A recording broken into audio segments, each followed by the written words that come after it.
here's what's coming up on your horizon. Well, consider these three things. Across our country, there's over $1 trillion in student debt. While last year alone, there are almost twice as many college graduates with degrees in the visual arts as there were in the STEM fields of science, technology, engineering, and mathematics.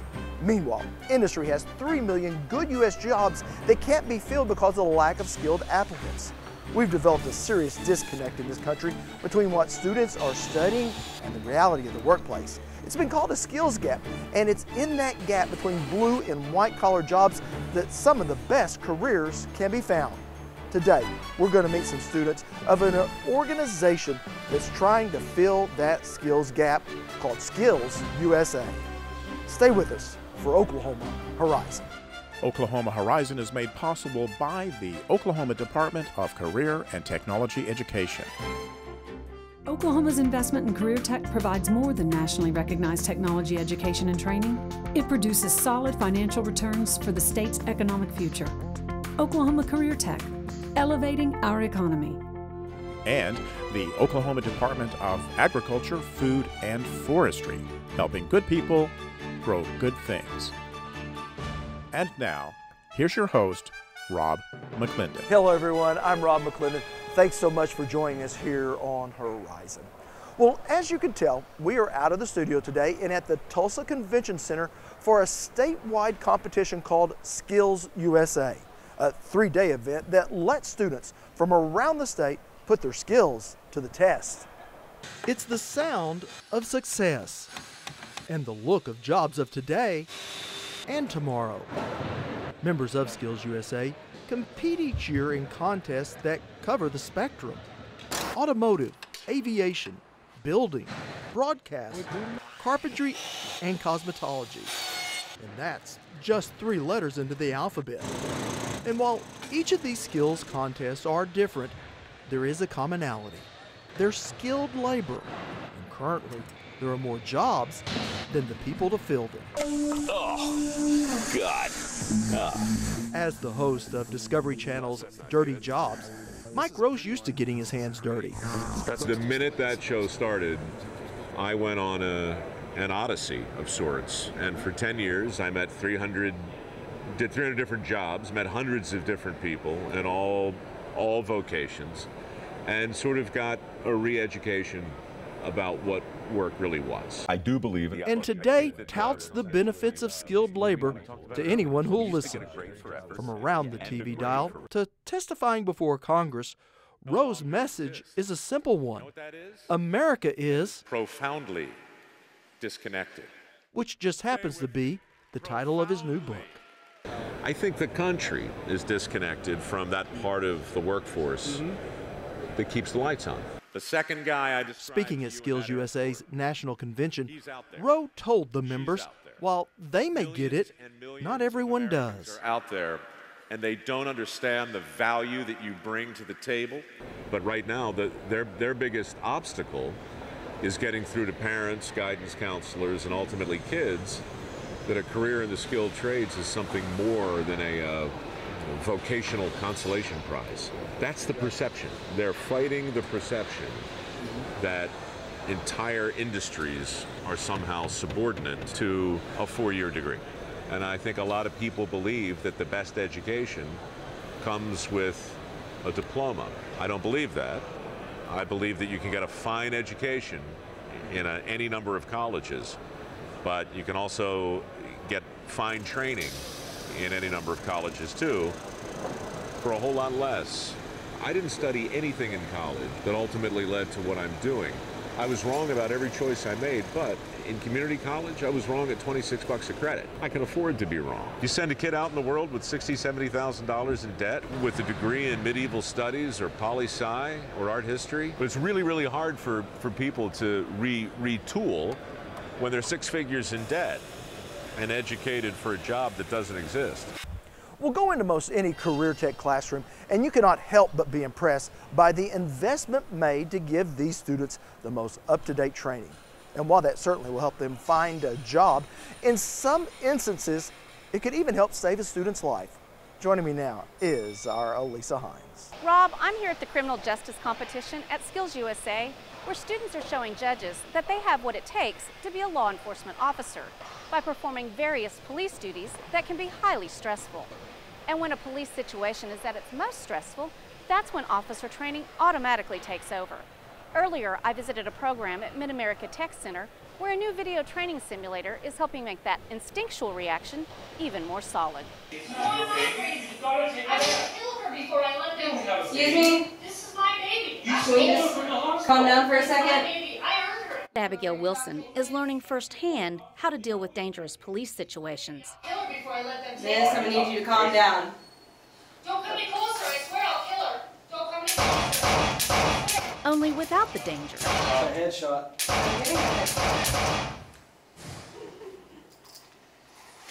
It was just like, this is so cool.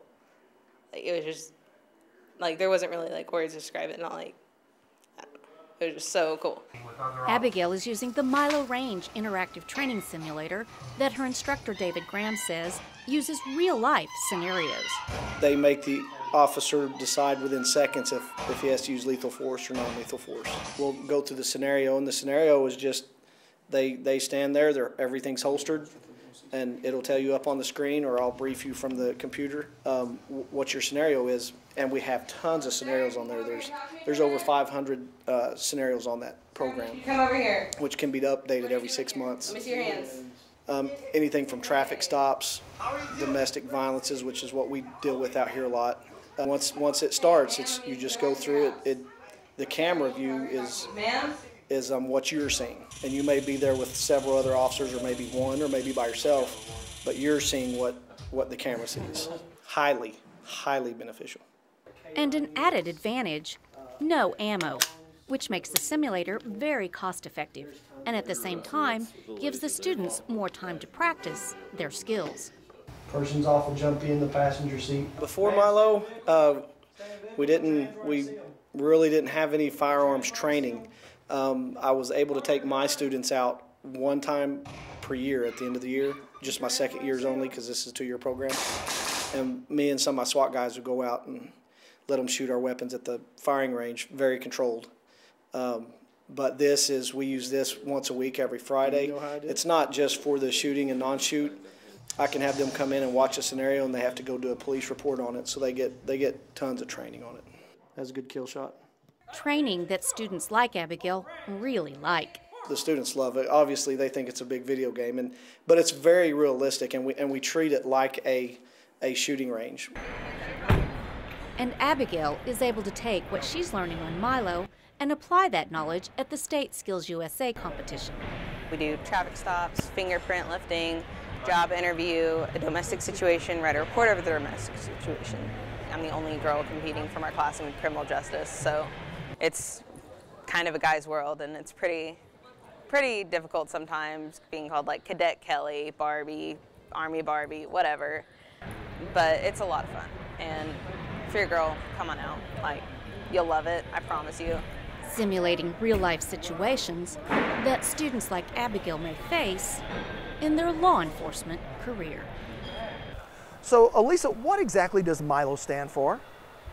Well, Rob, I asked that very same question, and what I found out is Milo stands for Multiple Interactive Learning Objectives. Well, I'll just call it Milo. Now, are local officials using Milo as well? That's right. Law enforcement officers from around the area make arrangements to use the simulator for their officer training, and probably love it as much as the students do. It's very handy. Now, I know you had a chance to try out Milo, so how did you do? Did you kill the bad guys and save the good guys? I did, and I think I did fairly well. I've had a little bit of shooting experience, so I don't think I completely stunk at it.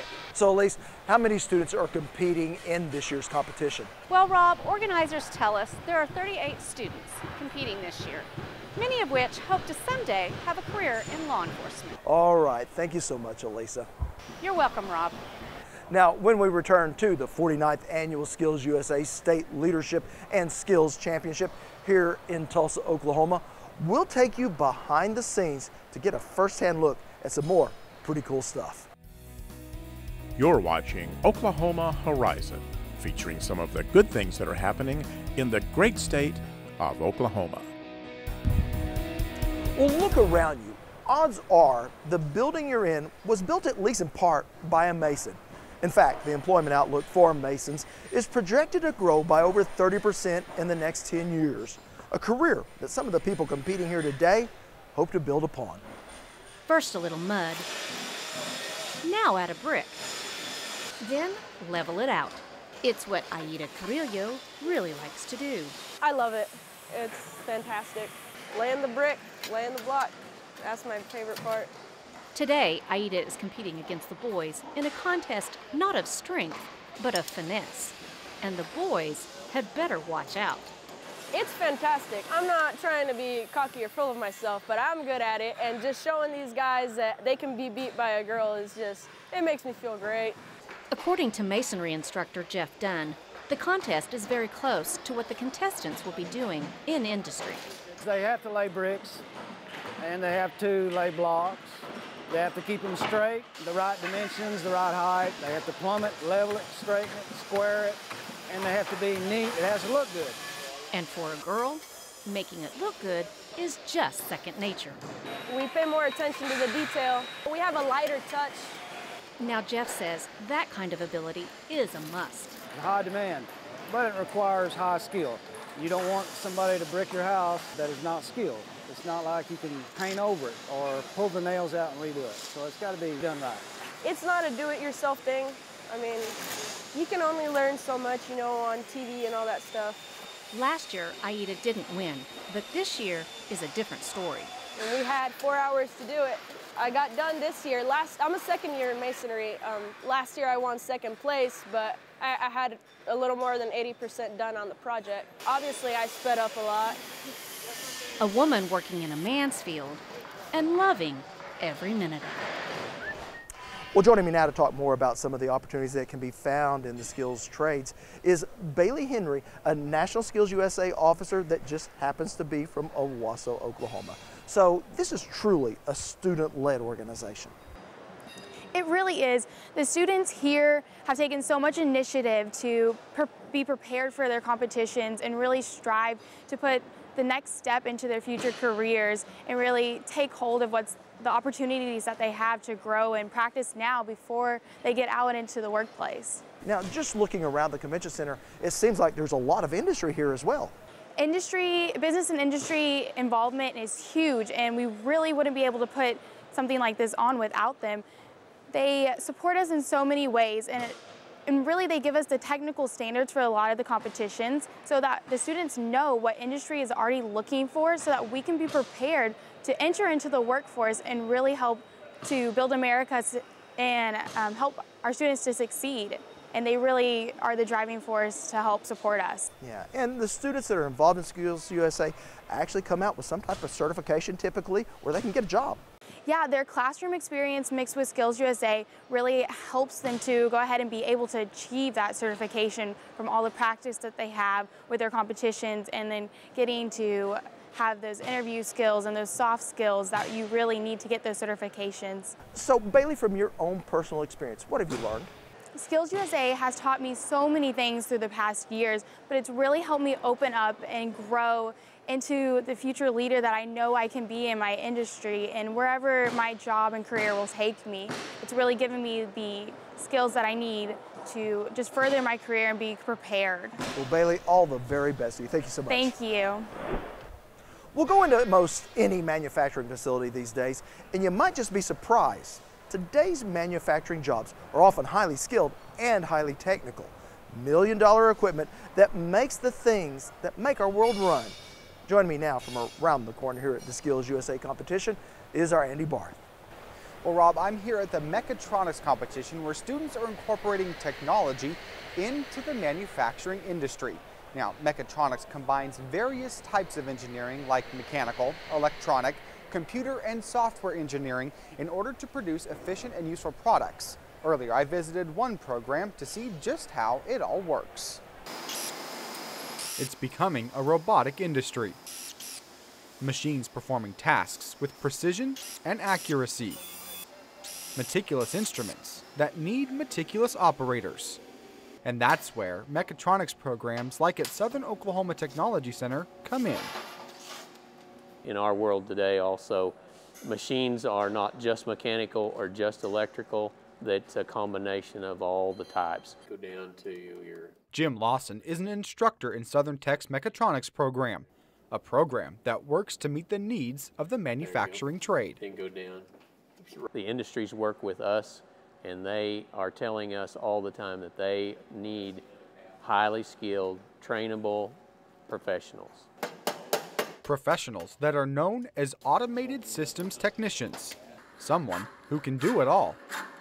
With the costs of technicians these days, companies want a technician that they can send out who can understand and work with just about any type of machinery.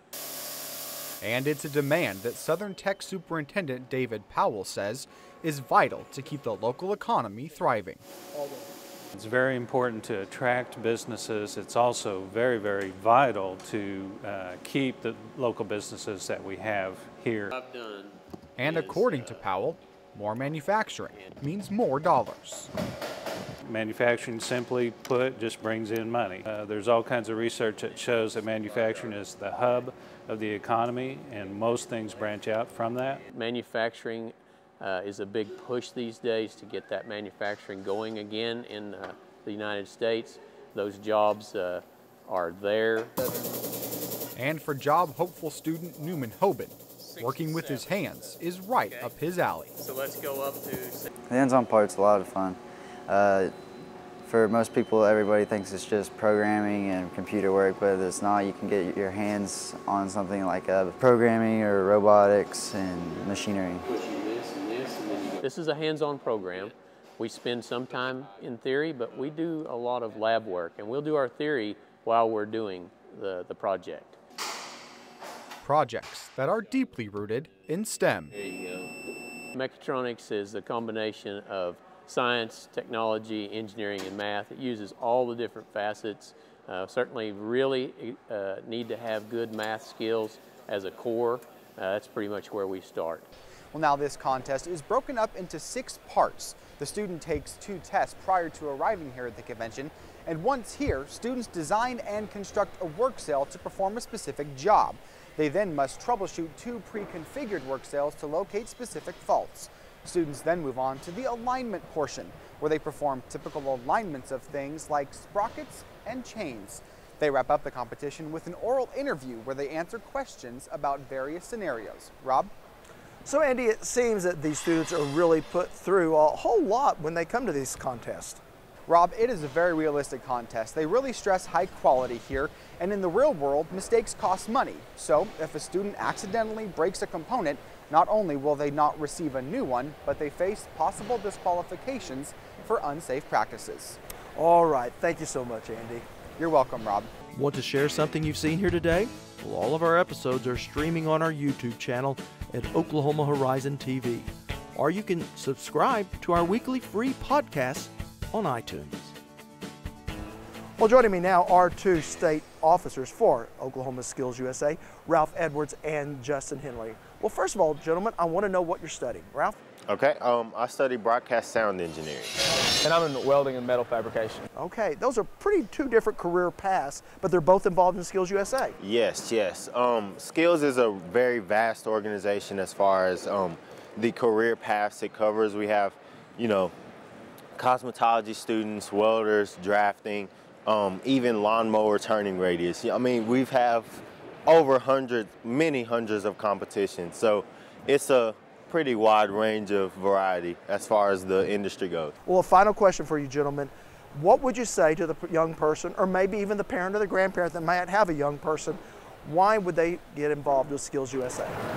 Skills USA is something that teaches you leadership and the soft skills that people are looking for jobs, because you get on a job and they can teach you what to do and what they want from you, but those soft skills and leadership skills are things that really come hard to find with the skills gap in America today.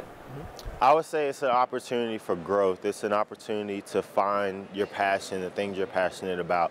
At the end of the day, it's all thanks to skills. All right. Ralph Edwards, Justin Henley, thank you so much. Thank you, sir. Thank you. Up next, one cool job. Well, over the past 50 or so years, we've seen a dramatic population shift in this country, primarily people moving from up north to down south. And while there are certainly multiple reasons behind this demographic shift, none of those is probably more important than something most of us just take for granted, at least until it goes out, and that's our air conditioning. Joining me once again is our Andy Barth. Rob, I'm here at the Heating, Ventilation, and Air Conditioning Contest, where students showcase the skills it takes to maintain heating and cooling devices. It's a lucrative industry, but one that takes hard work, discipline, and extensive training to get through. Earlier, I visited a classroom where students are training to save the day whenever heat waves or cold snaps come to town. Wires, heat, and measurements. All components that go into lighting, heating, and cooling our globe. I am trying to put out skilled laborers. Blue. Travis Snowden is an air conditioning and refrigeration instructor at Meridian Technology Center and says the chilling business can be lucrative. Right where the knob is. They're good paying jobs when you learn this trade and get out there. Your 24 volts. Snowden is no stranger to the refrigeration industry and knows firsthand the need for skilled workers. Okay. I had my own business. I ran it for 20 years. I could not find any skilled labor, and it really hampered how much business I could do. Learning skills that go back to the STEM fields. Right. They have to be able to do science, math, and the literature part that we do in here. Teaching all types of students at different areas of their careers. It's usually the student that has went out and tried to work for 1 year and found that there's either no jobs in that area or I've got to find a skill. Go ahead and put it into cool. And retraining for a career with job security. Okay, it's set. There's not a contractor out there that's not looking for some sort of journeyman. However you feel more comfortable. Which brings us back to the Skills USA contest. Fred Crick is a judge and an industry representative and says this contest shows students what it takes to succeed in the industry. It allows the students, post-secondary and high school kids to not only have a spirit of competition, but to kind of see what the real world is all about as far as being able to fix something in a real life situation on time, using the right instruments, the right tools. Just takes what they've learned to kind of a competition level. Hardwiring students for a successful career and a drive to be the best. Well, now 36 contestants are competing at this year's event, 18 adults and 18 high school students who earned their spot in state after qualifying at their regional competitions. Now, Andy, you mentioned that this is a lucrative business. What can workers expect? Well, Rob, salaries vary industry-wide, but the demand for techs is very high. Last year, Oklahoma Tech Centers placed 95% of its students into careers. Their opportunities for advancement is very good, and top technicians with the right skills and certifications can easily make a six-figure salary. All right, thank you so much, Andy. Sounds like a great career. You're welcome, Rob. You can keep up with us throughout the week. Just head to okhorizon.com, where you can see more of any of our stories, read our reporters behind the scenes blogs, see what others are saying about us on Twitter, and face the facts with our regular updates. So reach out and touch us anywhere and anytime. Well, joining me now is the state coordinator for Skills USA, Darren Gibson. Well, first of all, what a great bunch of students here. Well, absolutely, Rob. We have some amazing students come through our training programs across the state, anywhere from the cosmetology students to the welding students, automotive. Just over behind us, we have the 3D animation students coming. They've got some great skills and great leadership development. Yeah, the other thing I'm really impressed with is I see a lot of representation from industry here. Well, Skills USA officially is a partnership between students, teachers, and business and industry. And that business and industry partnership with our teachers really keep our students, our instructions headed in the right direction and learning the skills that they need to succeed in the workforce. You look across the floor behind me, every contest is actually ran, organized, and the contests themselves are designed by our industry partners. They're creating our contest to prepare our students for the workforce. It's not me creating the contest as a state director of Skills USA. It's our industry partner We put them in charge and we let them take control, and they're doing an amazing job preparing our students for the workforce. And it truly is a win-win situation. Industry gets the needed workers, and then these students get jobs. Absolutely. And most of them will leave here with industry certifications before they graduate high school. They'll have the certifications they need to go out and get employment in the workforce. Well, certainly an interesting competition today, and what a great opportunity for both the workforce, the students, everybody involved. Absolutely. Thank you so much, sir. Thank you. It's a day we'll always remember. Next time on Oklahoma Horizon, a year of healing from the deadly storms of last May.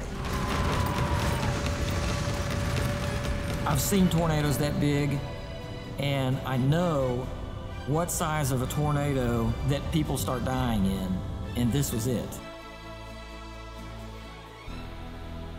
Picking up the pieces on Oklahoma Show for the Heartland, Oklahoma Horizon. Well, that is going to wrap us up here at the 49th Annual Skills USA State Leadership and Skills Championship here in Tulsa, Oklahoma. Now, the winners here will go on to the National Skills USA Championship later this summer, where we wish them all the best. I'm Rob McClendon. Thanks for watching. See you back here next time.